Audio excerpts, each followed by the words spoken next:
বিষ্ণু ইসা ইসলাম আমাদের সাক্ষীর উপরে তিনি সাক্ষী দিবেন। তিনি নবীদেরও সাক্ষী, আবার আমাদের উপর উম্মতের উপরও সাক্ষী। সুবহানাল্লাহ পড়েন। রব্বুল আলামিন বলেন, وَكَذَلِكَ جَعَلْنَاكُمْ أُمَّةً وَسَطًا لِتَكُونُوا شُهَدَاءَ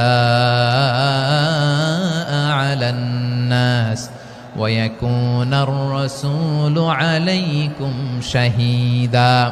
আর অনুরূপভাবে আমি তোমাদেরকে মধ্যমপন্থী উম্মত হিসেবে তৈরি করেছি, প্রেরণ করেছি। ব্যালেন্সড উম্মাহ, মধ্যমপন্থী উম্মাহ হিসেবে প্রেরণ করেছি, যাতে করে তোমরা সবার উপরে সাক্ষ্য দিতে পারো, আর যাতে তোমাদের নবী হতে পারে তোমাদের উপরে সাক্ষ্যদাতা। পড়েন সুবহানাল্লাহ। আমরা হচ্ছি ব্যালেন্সড উম্মাহ, আমরা সবার ব্যাপারে সাক্ষ্য দিব, আর আমাদের উপর সাক্ষ্য দিবে স্বয়ং বিশ্বনবী। সুবহানাল্লাহ পড়েন। তাহলে আমাদের নবী নবীদের উপরও সাক্ষী, আমাদের উপরও সাক্ষী।